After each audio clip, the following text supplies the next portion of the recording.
no hacíamos otra cosa que pensar en eso. Eso dijo Diego Armando Maradona en su autobiografía Yo soy el Diego de la gente. Un Maradona que en aquel 1986 tenía en su mente un solo objetivo, Inglaterra, y de todo lo que esos cuartos de final del Mundial significaban. Pero para entender el contexto, déjame contarte la historia completa. Todo empezó 20 años antes de ese Mundial. Copa del Mundo, Wembley, 1966. Argentina e Inglaterra se medían por los cuartos de final. Antonio Ratín, capitán argentino, fue expulsado en una jugada por una mala intención que nadie logró explicar. El jugador exigió un traductor y se negó a abandonar el campo de juego, argumentando que el juez estaba a favor del conjunto inglés. Finalmente Ratín se fue de la cancha, pero antes de irse dejó una imagen que recorrió el mundo entero. Sí, un argentino estrujando la bandera británica para luego sentarse en la alfombra reservada para la reina. Esa imagen recorrió el mundo y ese día,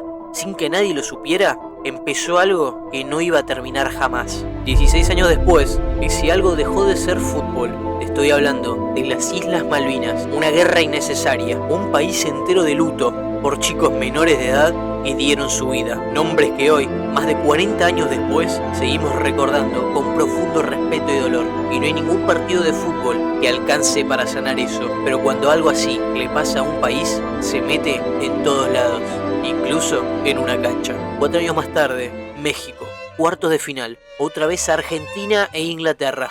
Un país entero del otro lado de la pantalla, sabiendo que esto era más que solo un partido de fútbol. A pesar de que en la previa, el entrenador Carlos Salvador Vilardo había dicho que no había que mezclar el fútbol con la política, porque eso sería una falta de respeto a los fallecidos en Malvinas, fue Maradona quien luego aclaró el panorama con estas palabras que hoy repetimos. Todos decíamos que no había que mezclar las cosas, pero eso era mentira, no hacíamos otra cosa que pensar en eso. Y entonces pasó lo que todos ya sabemos. En el segundo tiempo apareció una mano que nadie vio, pero que era la forma más poética y pícara que encontró el genio de Diego para aventajarse contra los ingleses.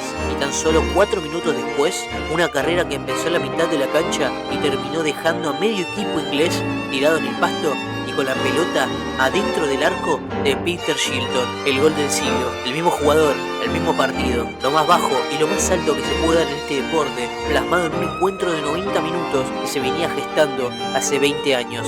El sábado pasado, Antonio Ratín, el que pensó con todo esto en el 66, se fue de este plano, dejándonos sin una parte de la historia de la selección argentina y con un inmenso dolor, pero con un recuerdo eterno.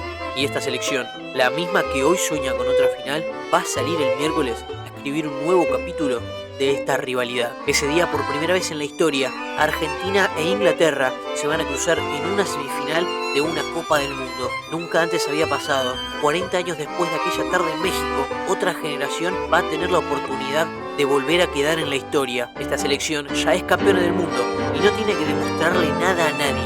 Pero hay historias que no solo tienen que ver con la Copa, sino que se centran en un partido, en un día, en una tarde, que quedará en la memoria colectiva. Los partidos pasan, las historias quedan para siempre. Vamos, Argentina,